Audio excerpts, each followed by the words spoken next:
Dans la deuxième partie, le sujet, utiliser les énergies contradictoires.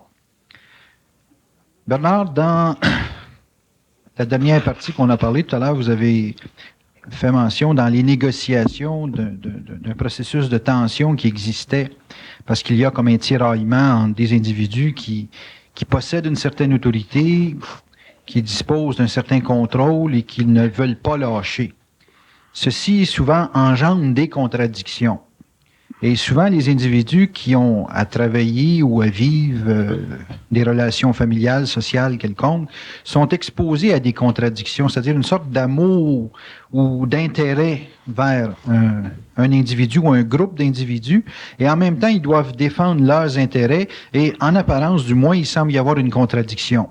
Est-ce qu'il y a une possibilité pour toutes les situations de comme vivre une solution qui permet d'utiliser la force négative qui semble se présenter devant nous quand on a à créer ou à construire quoi que ce soit, là.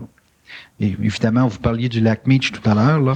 Mais est-ce qu'on peut utiliser une énergie qui est en opposition à nos intérêts et s'en servir de façon créative?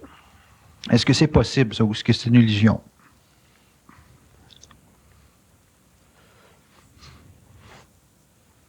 Vous parlez au niveau social en général, pas au niveau du couple.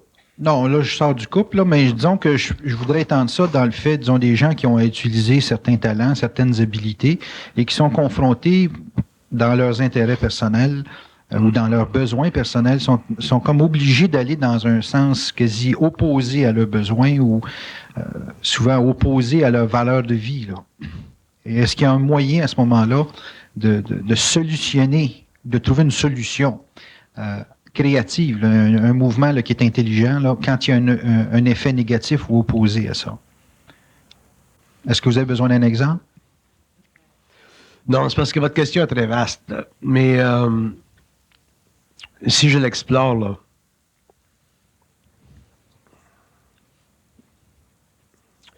le problème des contradictions qui naissent dans une situation polarisée.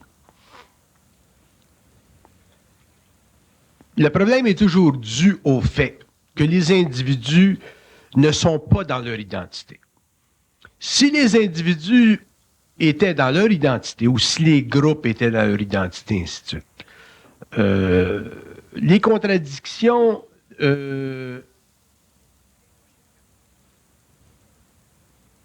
n'existeraient pas comme on les connaît aujourd'hui. Qu'est-ce que c'est une contradiction? Une contradiction, c'est un rapport de force. C'est un rapport de valeur. Si l'homme, ou lorsque l'homme aura une identité, l'homme ne vivra plus par rapport à des valeurs. Un homme conscient n'a pas de valeur. Il peut en créer. Il peut créer. Mais un homme conscient, la conscience créatrice n'a pas de valeur. Elle engendre. Elle engendre selon des lois de nécessité dans un temps ou dans un autre. Ce qui crée des valeurs, c'est le statu quo psychologique du mental humain de l'involution. Ce qui crée des valeurs, c'est l'inhabilité de l'ego de reconnaître chez l'autre, comme chez lui-même, une transparence. Les valeurs qui existent dans le monde à toutes les échelles sont le résultat d'un manque de transparence. La valeur qui existe, par exemple, entre un juif ou un néo-nazi, ou un juif puis un arabe, ou un chrétien puis un hindou, c'est toujours par rapport au manque de transparence. Et les hommes n'ont pas de transparence parce que les hommes n'ont pas d'identité. Le problème de l'humanité sur le plan de l'évolution, le problème de l'humanité sur le plan de civilisation, c'est un problème de transparence. Puis on n'a pas allé loin. Si regardez le conflit qui a duré 3 générations entre les Russes et les Américains, qui a été finalement, qui a été amené à une sorte de résolution historique dernièrement avec la venue de Gorbatchev. Ce que Gorbatchev a compris, puis ce qu'il a voulu amener dans sa mission historique dans le monde en Russie, ça a été de la transparence, un peu plus de transparence entre la Russie puis les pays capitalistes. Donc, le phénomène de transparence a permis de l'ouverture. Il faut qu'il y ait de la transparence entre les hommes. S'il n'y a pas de transparence, à ce moment-là, on vit un statu quo, donc on vit des valeurs. Il y a des valeurs qui sont extrêmement Dense. régies par le corps émotionnel. Il y a des peuples, il y a des nations, il y a des individus qui sont régis énormément par leurs émotions et les valeurs qui font partie de leur conscience ou de leur inconscience sont très, très difficiles à remplacer par d'autres.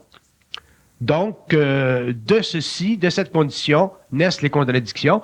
Et les contradictions ne peuvent pas être éliminées. Elles peuvent être temporairement résolues, temporairement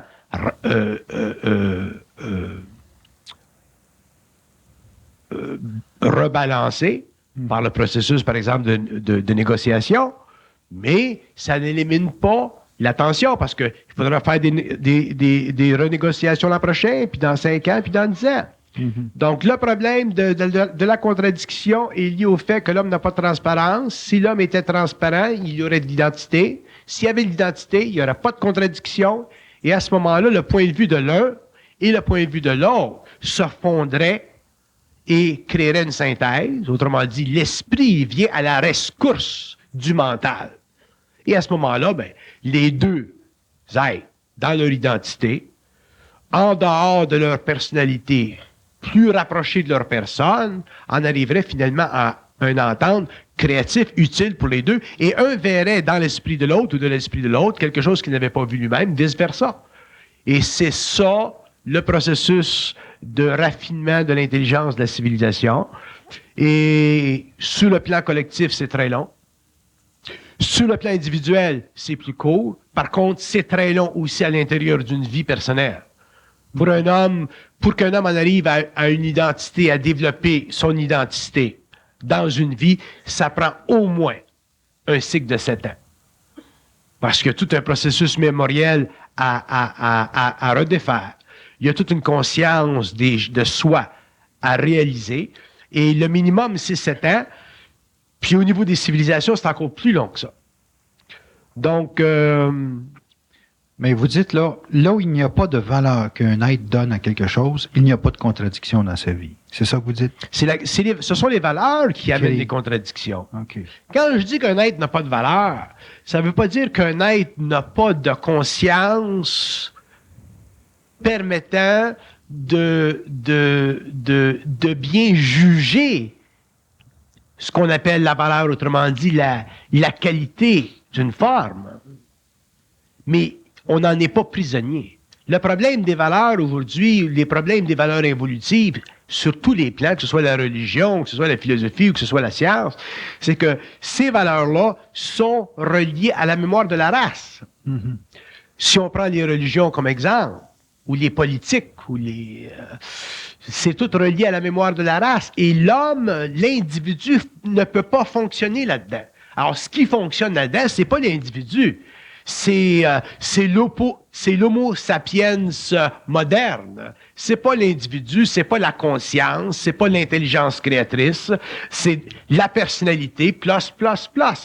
Okay. Donc, c'est inévitable que les contradictions demeurent toujours les sources de conflits. Et plus on avance dans le temps, on regarde par exemple les grands conflits qu'il y a eu entre les nations, entre la Russie puis les États-Unis, ou le capitalisme puis le communisme. Puis dans les années qui viennent, on va voir que ça sera plus à ce niveau-là qu'on va avoir les grands conflits. Les conflits vont être dans la rue. Les conflits vont être entre les groupes, entre les ethnies, entre les individus, entre les sectes. C'est là que, au 21e siècle, ça va être là que ça va se situer les problèmes. Puis, quand vous êtes rendu à un point où le mal de l'intelligence, j'appelle ça le mal de l'intelligence, ou le mal dans l'intelligence, sort des grandes sphères politiques ou des grands domaines de la politique mondiale pour entrer dans les vastes étendues de la conscience humaine, dans les rues, dans la vie de tous les jours, on n'est pas sorti du trou. Vous parlez des choses comme les skinheads. Et puis, tout ça, toutes ces choses-là, le racisme, toutes ces choses-là. Alors, c'est basé sur quoi? C'est basé sur des valeurs qui sont engendrées par un état émotif très fort, qui n'est pas éclairé par de l'intelligence, donc qui amène des contradictions très souvent insolubles, qui sont même pas négociables. Mhm. Tu peux pas t'imaginer un skinhead négocier avec un noir, par exemple. Mhm. Il n'y en a plus de négociation parce que déjà, le niveau mental, psychologique n'est pas suffisamment développé. Mais c'est le fait que ces gens-là s'identifient à une valeur qui crée le problème? C'est parce qu'ils s'identifient à une valeur. Mais pourquoi ils s'identifient à une valeur? C'est Parce ça. qu'ils n'ont pas d'identité. Le problème pendant l'évolution, pendant les millénaires, l'homme s'est identifié à des valeurs extérieures à lui-même. Donc, l'homme n'avait pas d'identité. Donc, l'homme, pendant des millénaires, a vécu des conflits à tous les niveaux de son expérience. Maintenant que l'homme rentre dans l'évolution de la conscience sur la Terre, à ce moment-là, lentement, graduellement, l'homme va être amené à prendre conscience de son identité. À ce moment-là, l'homme ne vivra plus par rapport à des valeurs qui sont extérieures à lui-même. Il va être obligé de vivre par rapport à une conscience créatrice qui elle-même va dicter la loi de son esprit sur la forme. Mhm. Je donne un exemple. Bon, c'est un exemple qui est purement technique. Il y en a beaucoup d'autres, mais je prends celui-ci parce qu'il est sérieux pour beaucoup de personnes. On prend le phénomène de l'euthanasie. Mhm. Sur le plan social, ou de l'avortement, par exemple. Sur le plan social, l'euthanasie, c'est pas un problème qui est résolu tout de suite. C'est comme l'avortement, c'est pas un problème qui est résolu tout de suite. Pourquoi? Parce que les hommes n'ont pas d'identité. Un médecin qui aurait une identité face à l'euthanasie vivrait le phénomène de l'euthanasie très différemment d'un médecin qui vit ses valeurs médicales par rapport à un consensus ou par rapport à une fraternité médicale. S'il est intelligent, à ce moment-là, il vivrait l'euthanasie d'une façon totalement créative. Mais si l'homme n'a pas d'identité, à ce moment-là, il est obligé de vivre le phénomène ou le problème social de l'euthanasie ou le problème social de l'avortement par rapport aux valeurs qui font partie de la conscience de la race. Donc, l'homme est piégé en tant qu'individu dans une vaste étendue de valeurs qui font partie non pas de l'homme créatif intelligent, mais de la conscience sociale, raciale de la Terre, qui a des racines dans le passé historique et qui, graduellement, au cours de l'évolution, vont se voir déraciner, comme on a vu au 20e siècle, beaucoup de choses qui ont été déracinées dans le monde moderne. Il y a des choses aujourd'hui qu'on a mises de côté, par exemple dans le Québec, mais qui sont de l'actualité en Afrique ou en Amérique du Sud. Dans un autre 50, 70 ans, en Amérique du Sud, ça, probablement que ça sautera aussi, ainsi de suite. Donc, le processus, il est long. Par contre, un individu qui est dans son identité ne peut plus vivre par rapport aux mémoires de la race. Est-ce qu'une loi, c'est une valeur? Pardon? Est-ce qu'une loi, quand un gouvernement vote une loi, est-ce qu'il crée une valeur? Non. Quand une loi, ce n'est pas une valeur. Une loi, c'est une régimentation intelligente d'un processus social pour le bien-être d'une majorité. Donc, une loi, c'est une régimentation dans ce sens qu'une loi, c'est une loi. Il faut que ça soit obéi. Si la loi est intelligente, tout le monde, en majorité, concorde dans une certaine obéissance de la loi. Si la loi n'est pas intelligente, éventuellement, elle va sauter à travers d'autres gouvernements ou d'autres études. Mais une loi, c'est une régimentation psychologique du mental d'une nation ou d'un groupe pour le bien-être mutuel d'une majorité. Donc, une loi, c'est nécessaire dans un monde ou dans une civilisation où l'homme n'a pas d'individualité. Donc, on lui impose une forme intelligente, soutenue par la majorité, pour permettre qu'il y ait plus d'ordre dans la société.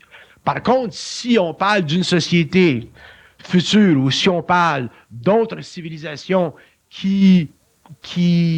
où les individus ont une identité, c'est-à-dire que où les individus vivent en relation étroite avec l'esprit, leur propre lumière, à ce moment-là, les lois, elles existent, mais elles sont d'un autre ordre. Ce ne sont plus des lois qui servent à enrégimenter positivement une civilisation, ce sont des lois qui servent à organiser créativement des gouvernements. Okay. Aujourd'hui, la loi, elle existe pour les masses. Dans l'avenir, les lois existeront pour les gouvernements. Mais quand on parle de loi pour les gouvernements, ce sera les lois entre tel gouvernement et tel gouvernement. Le gouvernement de la Terre ou le gouvernement d'autres planètes. Mm-hmm. Il y a des lois. Okay.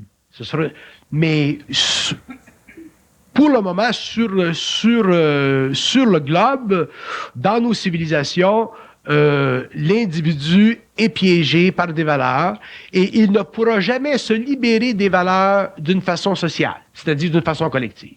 L'homme sera obligé de passer de l'involution à l'évolution, c'est-à-dire il sera obligé de passer de la programmation psychologique de son ego, de son moi, à l'évolution mentale de son intelligence, qui l'amènera indéfiniment, dans le temps, à une conversion de son énergie psychologique en une forme créative intégrale. C'est-à-dire que l'homme aura un rapport étroit avec sa source.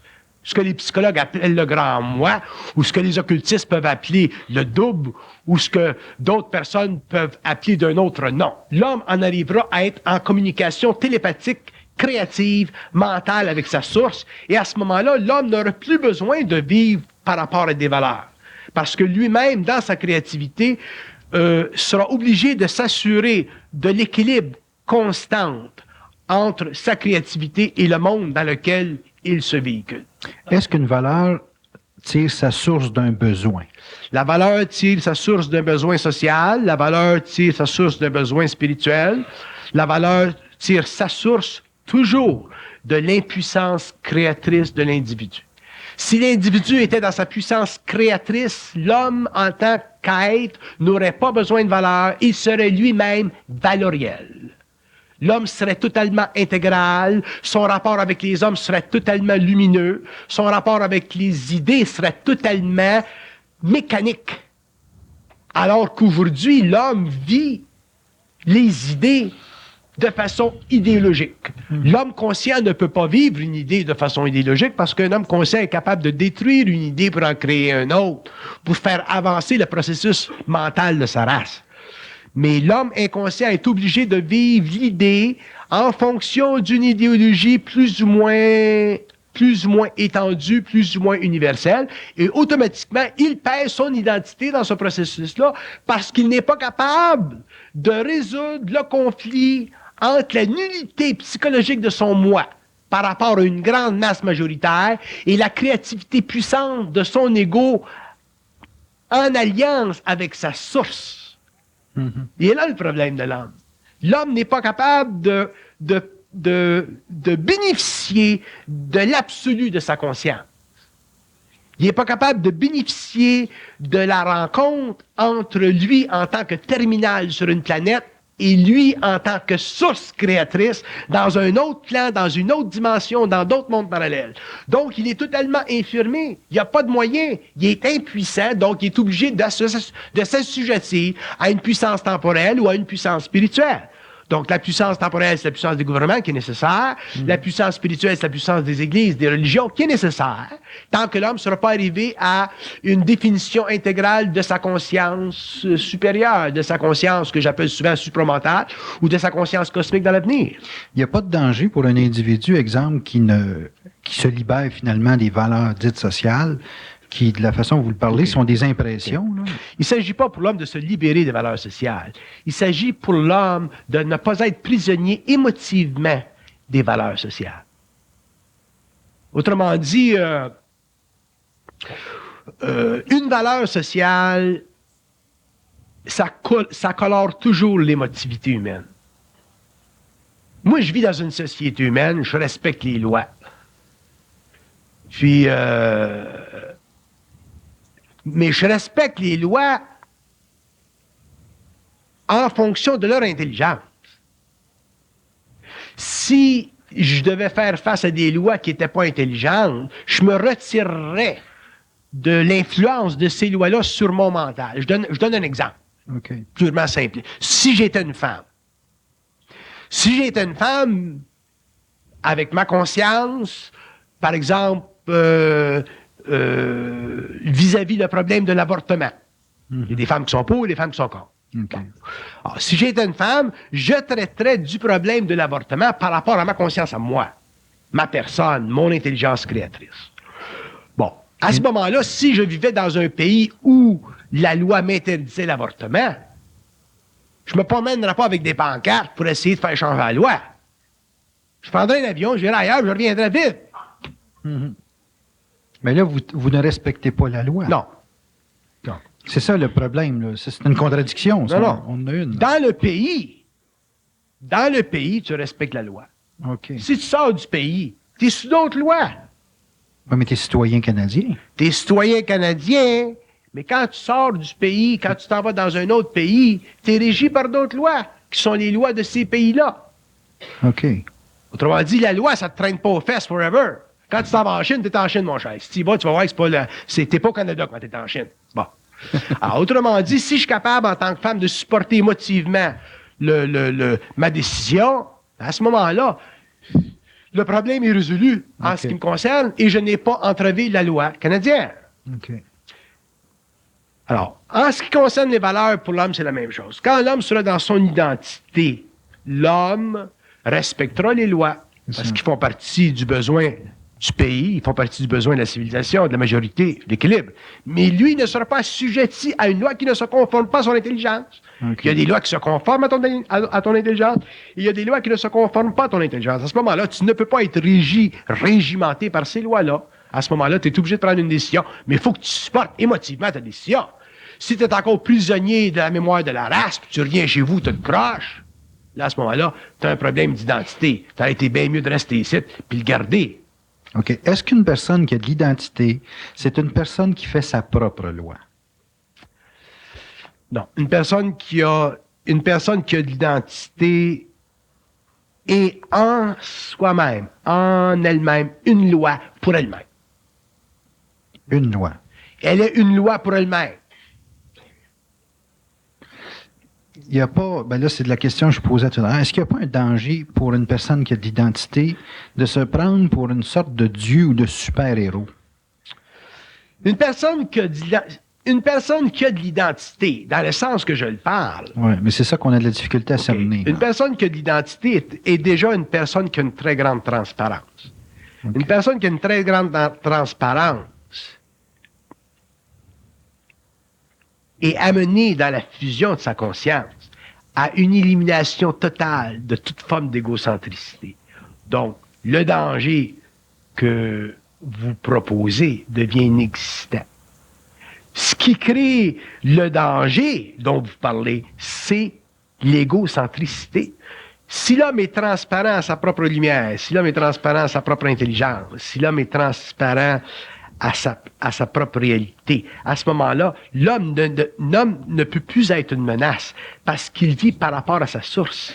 Il vit par rapport à une conscience universelle créatrice.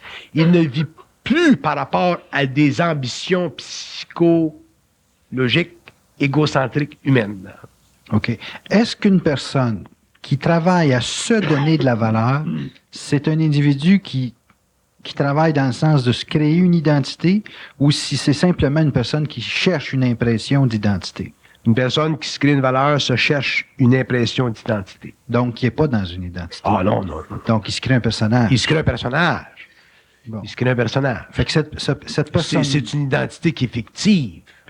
Bon, la question qui suit à ce moment-là, parce que cet individu-là va évidemment vivre avec des contradictions, comment on en arrive à avoir l'identité si...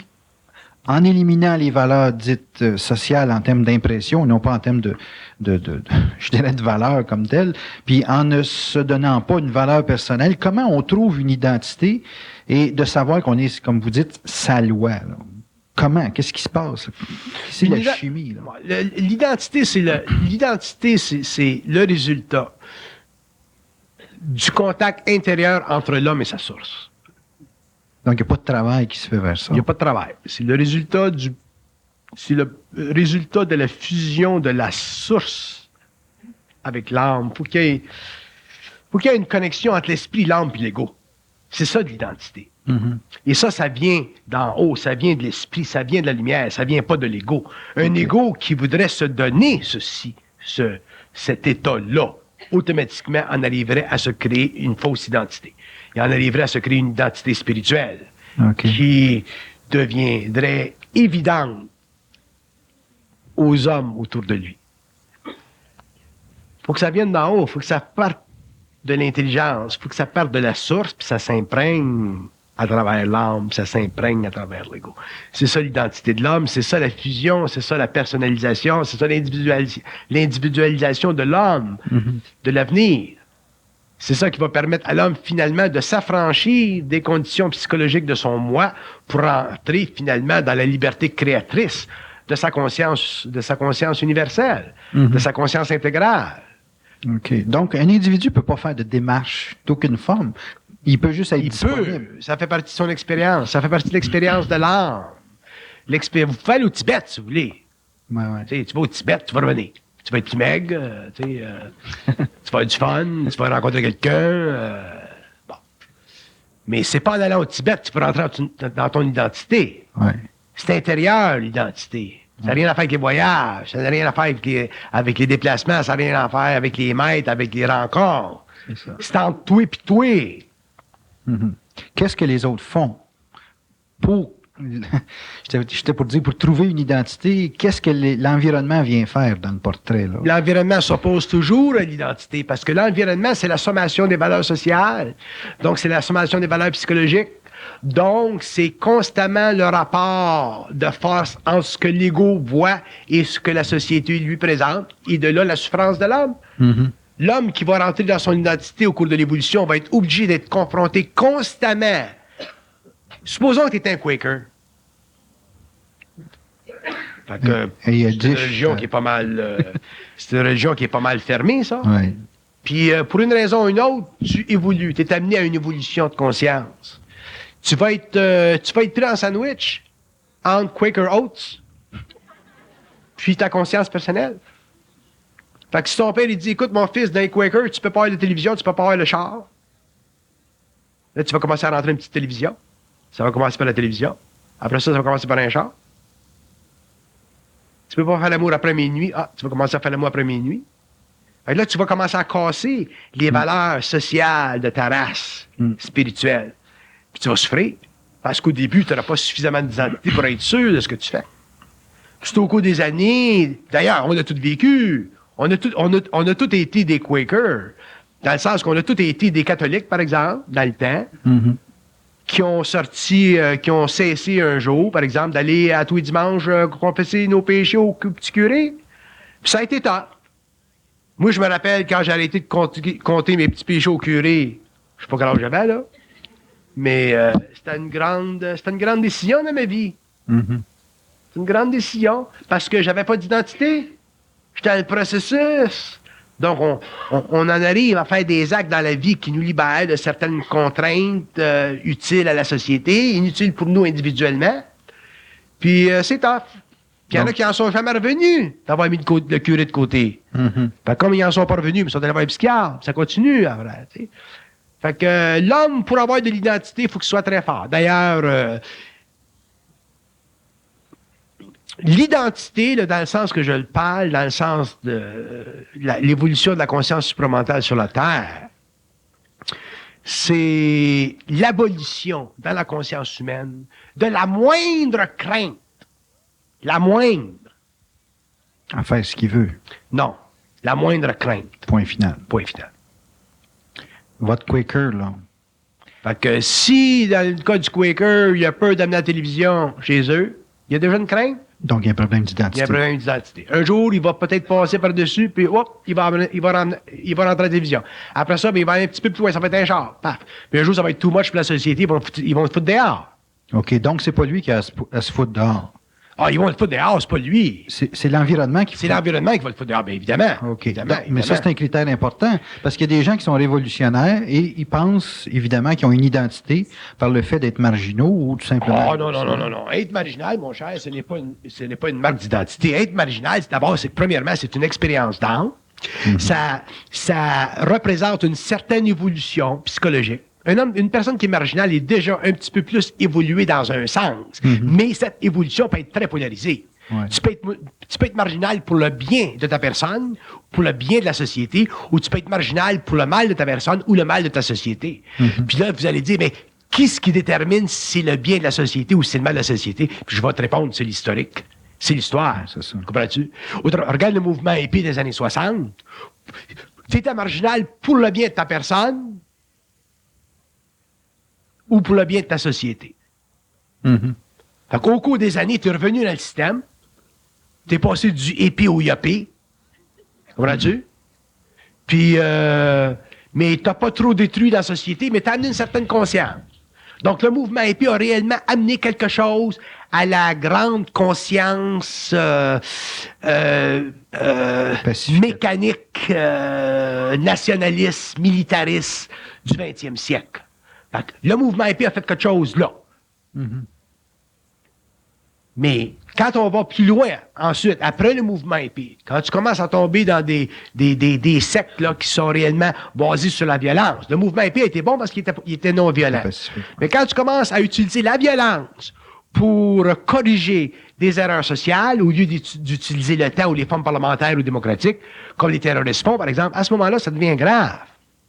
Aucun gouvernement sur la planète qui, ultimement, va se faire contrôler par des sectes militaristes, sectaires, violentes, comme les terroristes, par exemple. Un jour, ils vont écasser, ils peuvent même leur faire une guerre. Tu sais, quand Reagan a décidé d'envoyer des avions en Libye, ils les ont envoyés, hein. Fait que tu peux pas jouer avec des gouvernements, parce que, dans le fond, les gouvernements sont l'ultime puissance sur la planète. Ça fait que tu peux jouer la game de ça pendant un certain temps, tu peux faire sauter des magasins à Paris pour déstabiliser, mais un jour, quand les gouvernements en ont ras-le-bol, puis ça c'est long, parce que les gouvernements, on le sait, c'est long, puis c'est long, puis c'est long, mais quand ils commencent à travailler, puis ils commencent à s'organiser dans une direction, autour de là, ça casse. Puis ça va pour tous les sexes, ça va pour tous les groupes, ça va même pour la mafia. C'est pas le temps encore, parce que c'est pas arrivé pour que les gouvernements cassent la mafia. Mais il viendra un jour, si la mafia mettait en péril la civilisation, les gouvernements ensemble se mettraient pour casser ça, puis ça se ferait très vite. Parce qu'ils ont le pouvoir. Pourquoi? Parce qu'ils ont le territoire. Quand t'as le territoire, t'as le pouvoir.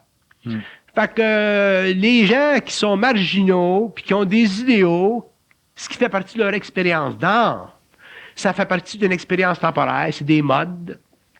Puis un jour, ils se réajustent ou ils s'éclatent. Mais la civilisation continue, le monde continue.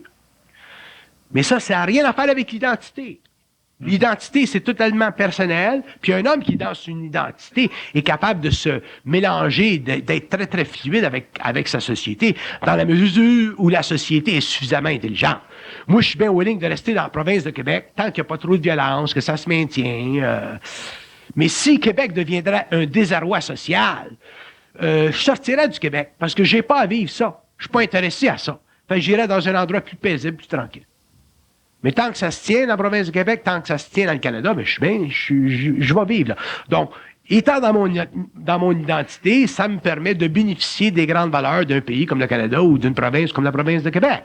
Mais dans la mesure où le désarroi social n'est pas trop grand parce que des gouvernements ont pris des décisions qui n'étaient pas suffisamment intelligentes, que moi, je serais obligé de payer, par exemple.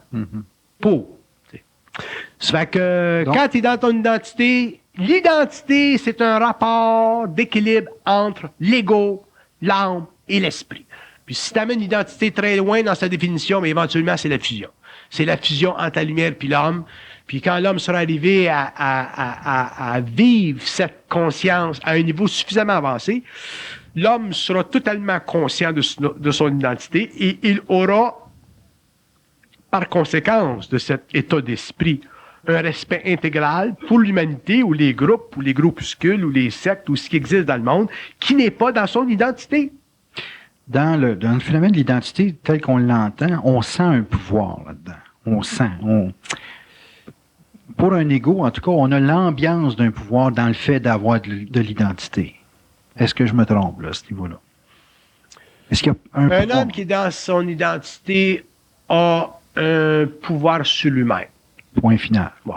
Ayant un pouvoir sur lui-même, il est libre de se déplacer corps et âme où il veut, faire ce qu'il veut, mais toujours en fonction de lui-même, jamais en fonction des autres. Autrement dit, un homme qui est dans son identité, le pouvoir est par rapport à lui-même, il fait partie de son intelligence créatrice, qu'il ne peut pas imposer à l'extérieur de lui-même. Parce que ça ne serait plus l'identité, ça serait la recherche d'une identité. Un homme conscient c'est comme une sphère.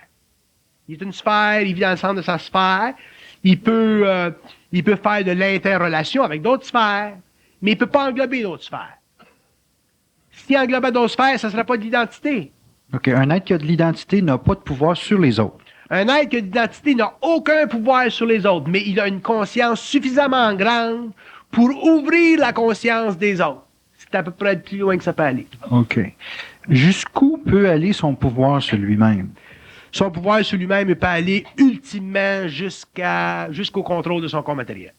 Autrement dit, jusqu'à sa capacité de transmuter la conscience de ses cellules. OK. Maintenant, l'impression que certaines personnes ont d'avoir du pouvoir sur les autres, est-ce que c'est un reflet d'un manque d'identité? L'impression que les gens ont d'avoir du pouvoir sur les autres fait partie de leur orgueil spirituel ou de leur orgueil mental ou de leur orgueil tout court. Avoir l'impression d'avoir du pouvoir sur les autres, c'est avoir quelque part de l'orgueil. Et tu ne peux pas avoir d'orgueil si tu es dans ton identité. Là, je parle dans le cadre de l'évolution de la conscience supramentale. Là, je ne m'occupe plus de vos définitions de l'identité de l'Est de Montréal.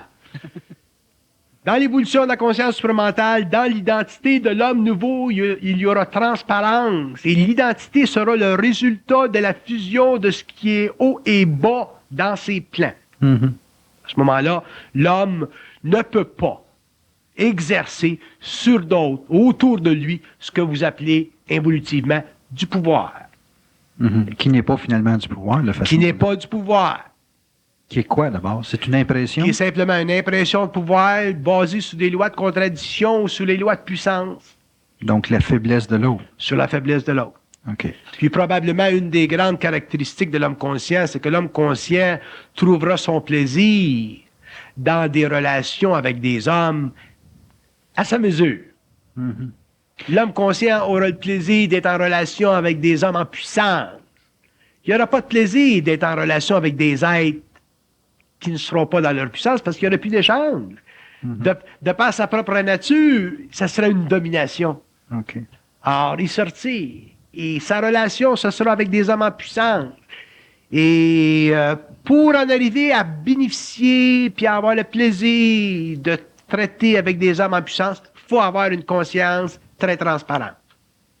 Comment est-ce qu'un homme qui a de l'identité traite ses contrats avec les gens ou son environnement? Est-ce qu'il se lie jamais? Est-ce qu'au contraire, il se lie avec l'évolution, le destin de certains êtres qu'il choisit? Comment est-ce qu'il négocie, pas négocier, j'aime pas, vous aimez pas le mot, mais comment est-ce qu'un individu qui a de l'identité traite ses ententes avec son environnement?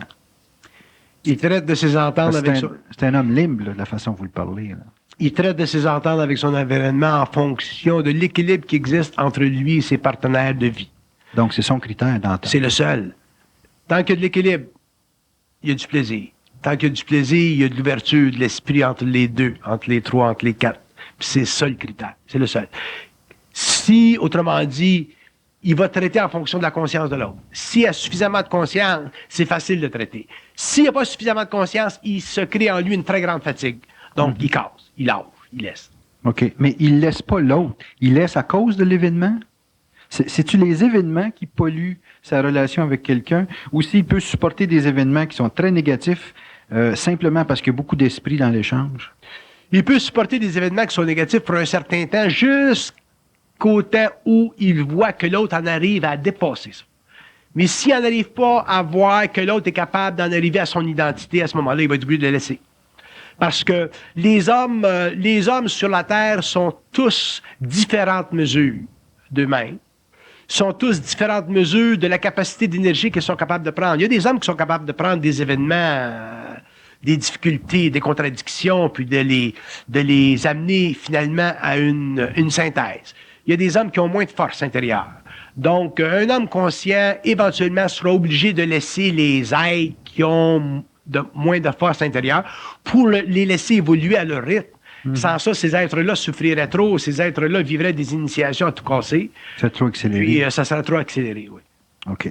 Est-ce qu'un être, à ce moment-là, qui a de l'identité, peut vraiment se lier avec d'autres êtres ou simplement échanger avec d'autres êtres? Un être qui a de l'identité ne se lie à personne. Il se lie à personne. Non. Il peut faire de l'entre-gens pendant un temps qui convient à sa propre évolution, sa propre destinée, ainsi de suite. Mais un être qui est en relation avec une personne qui a de l'identité n'est jamais sûre de la permanence de sa relation. Mhm. Puis Donc- la personne et l'aide qui est dans son identité ne peut jamais assurer à l'autre la permanence de sa relation. Même dans le couple. Non. Ah, il y a des nuances. La couple, c'est le seul endroit où cette loi-là ne s'applique pas. Parce que dans un couple, deux aides dans un couple, un homme et une femme dans un couple qui ont une identité, autrement dit, qui sont arrivés à un niveau de fusion suffisamment intégral, ne font pas partie de l'expérience humaine sur la Terre. Ils font partie de l'expérience cosmique sur le plan éthérique. Donc, ils sont déjà préparés à la conscience éthérique. Donc, c'est pas leur expérience sur la Terre qui est la finalité de leur mouvement. C'est l'expérience éthérique qui est la finalité de leur mouvement. Donc, ils ne peuvent pas être dissous dans leur relation parce qu'ils n'ont pas été amenés dans leur relation par les conventions humaines évolutives. Ils ont été amenés dans leur relation par l'esprit mutuel. Mhm. Puis même les relations amicales ne sont pas emmenées par l'esprit. Les relations amicales sont amenées par l'esprit, mais à travers la personnalité, à travers les courants astraux de la personnalité. C'est pour ça à cause de ceci, un homme qui rencontre une femme, autrement dit, deux êtres qui ne sont pas dans leur identité puis qui se rencontrent, ne sont jamais sûrs de la permanence de leur relation. Tandis qu'un homme et une femme qui sont dans leur identité sont absolument sûrs de leur relation à partir de la seconde où ils se rencontrent. C'est intéressant. Ça veut donc dire à ce moment-là que ça sert absolument à rien d'investir dans une évolution sociale. C'est préférable d'investir dans un couple, autant pour l'homme que pour la femme. D'investir, j'entends, en termes d'être disponible. C'est la priorité de l'individu, autant pour l'homme que pour la femme, c'est son couple. Ouais, mais vous pouvez pas dire ça parce qu'à ce moment-là, vous établissez une valeur à l'identité dans sa capacité relationnelle d'intégrer l'extérieur ou l'intérieur de la vie. Ouais, mais c'est parce que je suis candidat pour la permanence. Ouais, mais ça fait partie de votre vocation spirituelle et psychologique. Ça fait partie de votre vision en tant qu'astrologue. Ça fait partie de votre... c'est pas erroné, mais ça fait partie de votre façon de voir les choses. Puis, dans un sens très ouvert, vous avez raison, parce que le couple est fondamentalement le microcosme. Le couple est fondamentalement la base de la relation humaine. Ça, vous avez raison. Mais de là à extrapoler sur ça puis de dire, bon, l'homme devrait investir plus dans un couple que dans des amitiés, c'est particulariser la valeur de votre entendement et vous pouvez pas faire ça. Par exemple, il y a des individus dans la vie qui vont dire, ah ben moi je suis célibataire, les femmes je veux rien savoir, je suis bien, j'ai mon chat tout seul à la maison, je fais mes tâches, je suis content, je suis heureux. Tu peux pas questionner ça. Ouais. Si le gars il est heureux de même, au niveau de sa conscience, il doit être respecté dans son célibat. Par contre, il y a des gens qui vont dire, bon, moi, ça me prend une femme dans ma vie. Tu peux pas discuter ça. Bon, ça, ce sont des états psychologiques de forme expérientielle qui font partie de l'expérience de l'âme du célibataire ou de l'expérience de l'âme de ceux qui sont dans le couple. Mm-hmm. Par contre, si le célibataire en arrive un jour à une identité intégrale, il réalisera qu'une fois que tu as une identité, tu ne peux plus te permettre de ne pas bénéficier d'échange avec un autre esprit, parce que le seul plaisir que l'homme peut avoir sur une planète expérimentale telle que la nôtre, c'est l'engendrement créatif de deux esprits qui composent constamment avec les formes dans lesquelles on est plongé. Lui, à cause de son expérience d'âme, puis à cause probablement de d'autres vies antérieures qui ont fait qu'il est obligé de vivre le célibat dans une certaine programmation, à cause de certaines failles, et ainsi de suite. Ça fait partie de son expérience. Mais tu es obligé de respecter ça. Fait que tu peux pas dire, bon ben, le couple, c'est l'ultime réalité binaire de l'homme et de la femme. l'identité. Tu peux dire ça au niveau d'une conscience créatrice, mais tu peux pas dire ça au niveau d'une conscience expérimentale basée sur le mouvement des énergies de l'âme et de la mémoire de l'âme à travers l'ego. OK. Ouais, un individu qui est en progression, qu'il faut qu'il passe une étape. Mais un homme, je connais des gens, d'ailleurs, depuis plusieurs années, là, des gens qui étaient célibataires, puis ils sont arrivés maintenant suffisamment dans une réelle identité pour commencer à regarder autour des autres. Il y en a qui commencent à regarder des femmes, puis il y a des femmes qui commencent à regarder des hommes, puis ils commencent à apprécier le fait de pouvoir. Mais ils sont maintenant libérés d'une fausse identité qu'ils avaient avant, qui était une forme préférentielle qu'ils se donnaient en tant qu'égaux, par rapport à la particularité psychologique de leur valeur égoïque. Mhm. Puis ça, ils ont commencé à casser ça. Là. Fait que là, ils commencent à réaliser qu'une femme, c'est pas nécessairement un casse-pied. Parce que le célibataire vous dit, les femmes de casse-pied, une femme, ce n'est pas nécessairement un casse-pied. Il y a des femmes qui le sont, comme il y a des hommes qui sont toutes sortes de choses. Donc, il faut arriver être dans une certaine identité pour réaliser que l'homme, dans son identité, c'est un être merveilleux. La femme, dans son identité, c'est un être merveilleux. Quand ces deux-là se rencontrent, il n'y en a plus de célibat. Puis il n'y a plus de fausses visions du couple où la femme est esclave de l'homme, puis que l'homme vit son rapport avec elle simplement pour des échanges d'énergie sexuelle. Ça va plus loin que ça. C'est là que l'homme rentre dans le couple créatif. Mais est-ce qu'un être qui a de l'identité en arrive inévitablement dans sa vie à se créer un couple? Ou s'il peut Il en arrivera inévitablement dans sa vie à se créer un couple parce qu'un être qui a de l'identité a trop de puissance créatrice, donc il est too much. Pour lui-même? Il est too much. Il est too much. Point final. Il faut que l'énergie passe. Il faut qu'elle soit canalisée. Mais il peut le faire dans son travail? C'est pas assez. C'est pas assez? Non. Parce que l'expression créative d'un homme conscient dans le travail, la créativité d'un homme qui est dans son identité dans le travail, c'est tellement facile. Regarde-moi quand je fais des livres. Là. Tu me dis, bon, mais écris donc un livre sur la sexualité, je te écris un. Écris donc un livre sur la psychologie. Tu peux écrire sur n'importe quoi. C'est tellement facile. T'as plus de challenge. Fait qu'à ce moment-là, tu as besoin de... OK, ça c'est intéressant.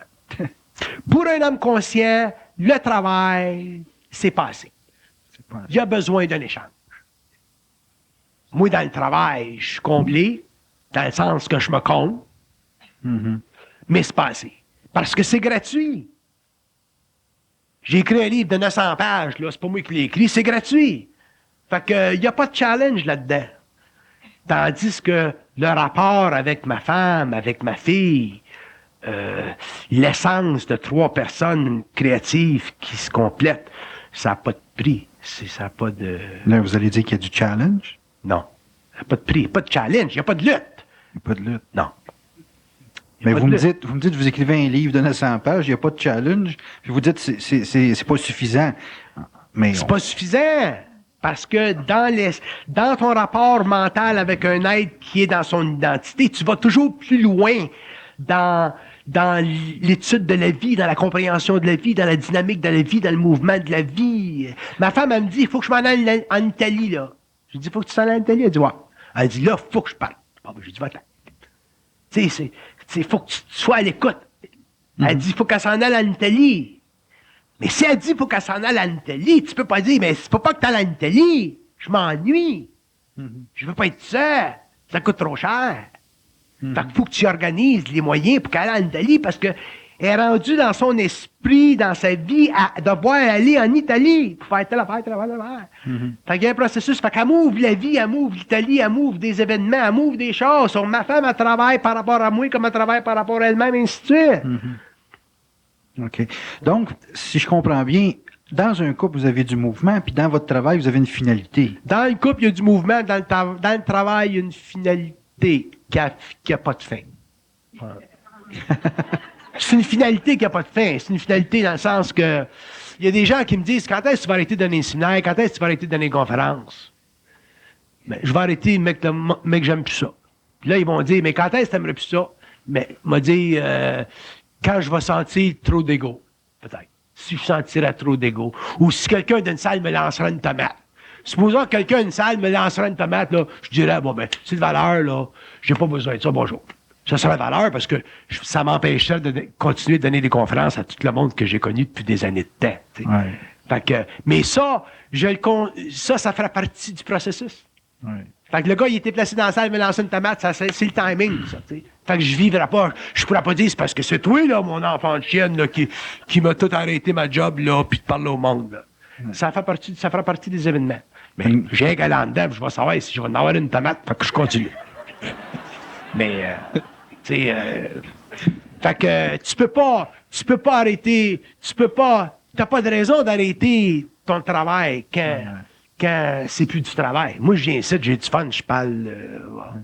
D'ailleurs, mes conférences sont bonnes en fonction de toi. C'est toi qui es responsable des conférences. Si jamais les gens disent ça a été plate, en soir, c'est à cause de toi, c'est jamais à cause de moi. Fait que si t'as des bons sujets, si t'as des sujets que le monde aime, puis t'es proche du monde, t'es proche de ton public, puis t'étudies, pas les affaires que toi tu peux savoir ou que moi je peux savoir. Les choses que le monde veut savoir à tous les jours, la job, la vie, tout ça, là, pas les extraterrestres, ça c'est pour d'autres mondes, ça c'est une autre catégorie. L'affaire de tous les jours, ici.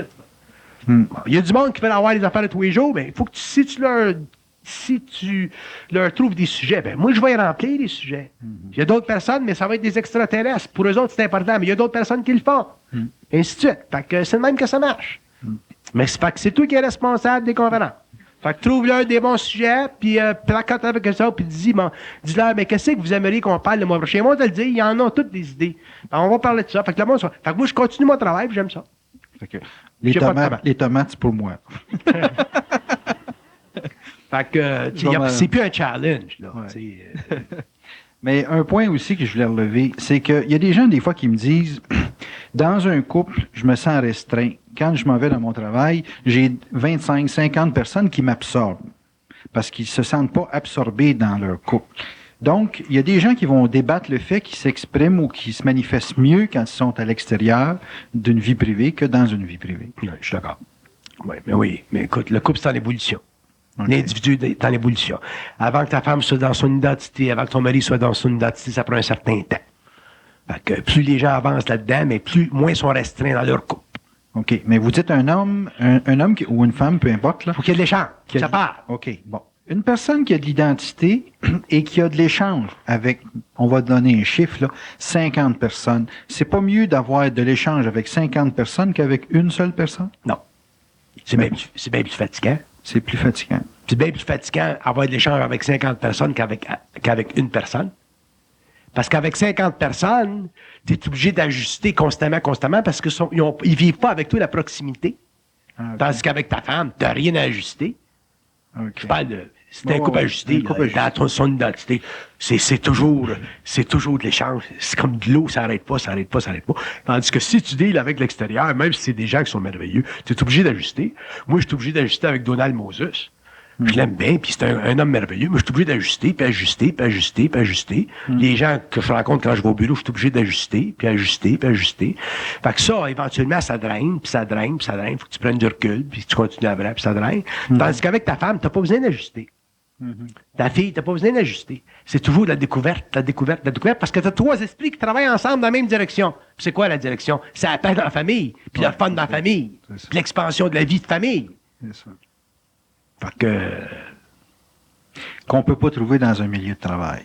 Que tu peux pas trouver dans un milieu de travail. Absolument pas trouver. Tu peux pas trouver ça dans un milieu de travail. Un milieu de travail, c'est un autre ballgame. Okay. Ça peut être très merveilleux, mais c'est un autre ballgame. Donc, une carrière, c'est pas une identité. Tu peux pas changer une femme pour un boss. No way. Fait que une carrière, c'est intéressant parce que ça permet de canaliser ton énergie créatrice. Mais un couple créatif, un couple qui est dans son identité, c'est une maison pour l'esprit. Un couple, c'est une maison pour l'esprit. Bon. Mais ça sort de même. C'est bon, ça. Bon, c'est bien, t'as de l'allure, hein? Une maison, un couple, c'est une maison pour l'esprit. Puis un travail, c'est quoi pour l'esprit? C'est une job. C'est une job. Mais c'est parce qu'il y a énormément de gens qui, pour dissoudre la survie du couple, investissent énormément dans le travail. Oui, mais c'est de la compensation. C'est de la compensation. Ben oui, c'est de la compensation. S'ils travailleraient moins puis qu'ils seraient plus dans leur intimité, ça fait encore partie de l'expérience du couple. Ça fait encore partie des gens accouplés, ça. Il y a des hommes qui travaillent trop, ils devraient s'emmener un petit peu plus à la maison. S'occuper. Mais ça fait partie de l'expérience. Okay. Là, quand tu me parles du couple, je peux pas te parler du couple à tous les niveaux. Je te parle du couple, là, le couple qui est dans son identité, là. Oui. Le couple qui est dans son identité, là, il y a de l'équilibre entre la job et le travail, la maison. Okay. Il y a de l'équilibre. C'est parfaitement équilibré. Mais un couple qui n'est pas dans son identité, qui est en recherche d'identité, mais automatiquement, tu vas avoir des choses comme ça. Le gars qui vit du burn-out, par exemple, parce qu'il est tous à la job. C'est ça. Il se marie à la job. C'est ça. Comment est-ce qu'on peut traiter dans un couple que les deux ont de l'identité, comment est-ce qu'on peut traiter l'environnement social qui fait une pression sur un des deux partenaires? tu sais, style, l'individu est à son travail, et puis un individu dans le milieu de travail qui essaie de faire pression pour s'accaparer une personne du couple. Parce que, disons, mettons, c'est un patron qui connaît pas la femme de son associé ou de l'autre, et puis qui fait il fait comme une sorte de couple occulte avec son associé, puis ça déstabilise le couple. Comment est-ce que l'homme qui revient dans son couple doit traiter avec sa femme, disons, là, par rapport à ça? Ah oui, ça c'est intéressant. Tu peux pas te laisser englober par un... Tu peux pas te laisser englober, tu peux pas laisser tes énergies englobées par l'extérieur contre ta partenaire. Contre le couple. Jamais. OK. Parce que tu perds. À court ou à long terme, tu vas perdre. Tu vas perdre ta famille, tu vas perdre tes enfants, tu vas perdre... Tu peux pas faire ça. Même s'il y a une augmentation de salaire. Ah non, ça c'est du bluff. C'est de l'achat, ça. C'est de l'achat. Il y a bien des hommes qui se font prendre là-dedans. Il y a bien des hommes qui se font prendre qui se font offrir une augmentation de salaire, puis automatiquement, il y a une perte de valeur dans leur couple. C'est pas intelligent, mais ça fait partie de l'expérience de l'homme dans son travail. Okay. Ça fait partie de l'expérience du couple. Ben ça en est une situation d'énergie contradictoire. Ah oui, il y en a des millions de même. Ouais. Je vais te dire une chose, tu pourras faire des conférences sur le couple pendant 15 ans, j'aurais même pas commencé à parler. Parce que c'est l'étude psychologique de l'homme, dans le fond. Mm-hmm. Que ce soit à travers le couple, ça va toucher à tout le reste. Fait que le couple, c'est le couple, c'est très occulte, c'est très grandiose, c'est très profond. Puis, c'est à l'intérieur de ceci que l'homme génériquement parlant, ça. Mm-hmm. Moi, un des éléments qui m'intéresse énormément là, justement dans le phénomène du couple, on n'en sortira pas pour une couple de minutes, c'est l'infiltration potentielle des pensées ou des idées venant de l'extérieur qui viennent, ça va jusqu'à la vibration qu'un individu peut aller chercher ou être trempé à l'extérieur qui ramène dans son intimité. Là. Jusqu'où peut aller de l'infiltration dans un couple? Là? Mais on parle toujours du couple qui a de l'identité. Ouais, là, tu parles d'influence. Là. C'est ça. Il y a toujours des influences d'extérieur qui peuvent miner un couple. Mais plus l'individu rentre dans son identité, moins il y en a. Puis moins il y en a, puis éventuellement, il n'y en a plus. OK. Une personne qui a de l'identité, est-ce qu'il est automatiquement libre de toute influence? Une personne qui a de l'identité n'est pas influençable. Absolument. Absolument. 360 degrés. 360 degrés. Je vais te dire pourquoi, là, même si je vais dans le culte de ma conscience, à moi personnellement, pour l'expliquer. Quand tu as une identité, tu as un rapport télépathique direct avec le plan mental. Fait que, comme dans mon cas, j'ai pas besoin de penser, d'ailleurs, je pense pas, j'ai pas besoin de ça. Bon. Mais je vis de la communication télépathique. Fait que la pensée réflexive, personnelle, que l'homme évolutif a, moi, je vis une pensée créatrice, autrement dit, de la communication, de la télépathie entre le plan mental puis la source. Donc, si il vient, bon, supposons que mon partenaire Donald, il disait, bon, on va faire telle affaire. OK? C'est intelligent, c'est intéressant. Ça prendrait réellement là, un homme là, par les oreilles. OK? J'arrive chez nous, puis je dirais à ma femme, Donald, il m'a suggéré qu'on fasse telle affaire, tel projet, par exemple. Elle, ça va y prendre une journée pour résoudre son problème. D'abord, elle va se coucher le soir, puis elle rêve. Puis comme un médium psychique, elle rêve, puis laisse-moi dire qu'elle comprend ses rêves. Fait qu'elle va aller dormir le soir, puis elle va vouloir rêver de cette affaire-là. Parce qu'elle les commande, ses rêves. Fait qu'elle va rêver de cette affaire-là. Elle va se lever le lendemain matin, puis le rêve va lui dire si c'est bon, si c'est mauvais. Mm-hmm. Fait que déjà, elle a sa source. Donc, elle n'est pas influençable par moi. OK. Okay? Puis moi, si elle me donne du flat, dans le sens que si elle dit le rêve, là, parce qu'un rêve, c'est absolu. Si elle dit le rêve, là, c'est pas bon. Ça indique que tu ne devrais pas faire ça. J'ai un qu'à aller en dedans, puis ils vont dire, écoute, elle a raison. Fait que t'es plus influençable. OK. Mais là, l'associé ne pourrait pas dire c'est ta femme qui porte les culottes ou quelque chose de Non. L'associé, s'il n'était pas intelligent, oui. Mais si c'est un associé intelligent comme Donald Lee, sais-tu qu'est-ce qu'il fait? Quand il y a des grandes décisions corporatives à prendre, lui, il appelle ma femme au téléphone, puis il dit, rêve d'autres telle affaire à soir, puis tu me le diras demain matin. Fait que t'en as plus de problème quand tu fonctionnes avec des gens qui ont l'identité. OK. Tu comprends? Ça fait que c'est pour ça que c'est bien important, l'identité. Donc, un associé ou En tout cas, un patron qui trouverait un employé qui a de l'identité, il y aurait avantage à connaître la femme de l'employé. Mais ça dépend des On en facultés de fait. la femme. Ma Ouais. femme, elle a ces facultés-là. Il y a d'autres femmes qui auront d'autres facultés. Mais est-ce qu'une personne qui a de l'identité a automatiquement une faculté? Une personne qui a l'identité a automatiquement une faculté, non? Oui. Donc- Seulement que c'est une faculté qui n'est pas conditionnée par l'ego. Donc, une personne qui a de l'identité ne se fait jamais dissocier son intimité. Non. Jamais. C'est Non. très important. Non. Non, parce qu'elle est totalement dans son intelligence. J'ai pas dit elle est totalement intelligente. Mhm. Elle est totalement dans son intelligence. OK. Mais est-ce qu'elle fait ça pour défendre le couple ou si elle fait ça pour elle-même? C'est une question intéressante. Il nous reste une minute. Je vais te le dire, attends un peu.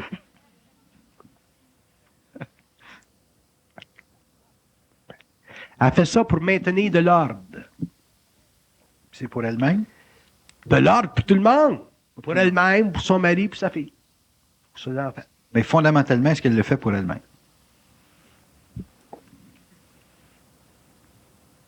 Elle fait ça pour maintenir de l'ordre. C'est ça. De l'ordre, c'est... De l'ordre.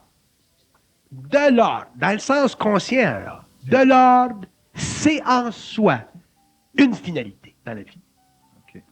Donc, si elle le fait pour elle-même, automatiquement, ça rayonne sur l'environnement. De l'ordre dans le sens de la conscience. De l'ordre dans la vie, c'est une finalité. Un homme, là, ou une femme, ou une famille, ou un être qui a de l'ordre dans sa vie, conscient, je parle d'un ordre conscient, créatif dans la vie, là, ne souffre plus. Ni sur le plan mental, ni sur le plan physique. Parce que l'ordre, c'est l'équilibre des énergies entre la source et la matière. Et l'homme en arrivera à découvrir au cours de son évolution différents niveaux d'ordre, puis ça va très loin, là.